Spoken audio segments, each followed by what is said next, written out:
Ahojte, my pokračujeme v čistení zúbkov a prejdeme na dentálnu nitku a medzizubnú kefku.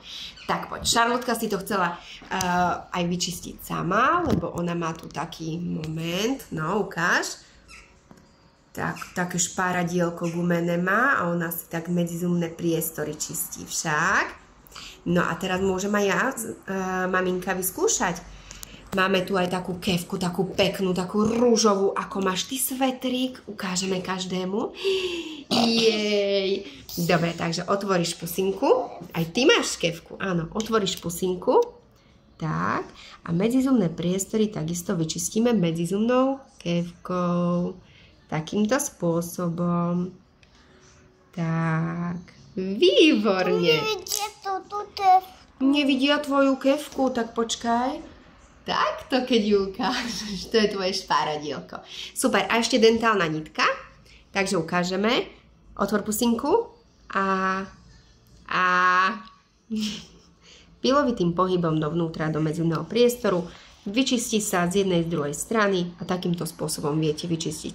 Tá šablička sa pekne vie dostať aj do zadných miest a tým pádom otvor veľkú pusu, aby videli všetci. Otvor velikánsku pusu. Haló, tu sme. Tak. Výborne. Nevidia, lebo máš ručičky hore. Tak, a otvor pusu. Velikánsku, ako takú velikánsku, krásnu, vieš, takýmto spôsobom. Nie je to jednoduché, samozrejme, s detičkami, ale tak akože ten tréning je dôležitý, aby ste v tom boli zbehli. Ešte tu mám jednu takú špeciálnu kefku, však Šarlotka. No, tak poď. A predný zubok vyčistíme s ňou. Dobre? Usmej sa krásne na každého? Krásne. Ja ti tu urobím tigrík, tak. Takto pritlačíme na zúbok a spod toho ďasienka sa snažíme vyčistiť všetko. Takým spôsobom. Krásne.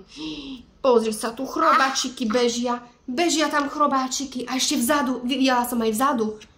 Videla si toho chrobáčika? Aj všetci ho videli. Chytíme ho. Poď. Šup. A tak, výborne, no ty si šikovná. Pre samozrejme skrátené to čistenie, tak akože nebudeme čistiť všetky zúbky, ale jednoducho, aby ste mali takú predstavu, ako si to čistiť. Áno. Aj toto má vrchnáčik. Otoč sa, zamávaj každému. Ahoj. Ahoj.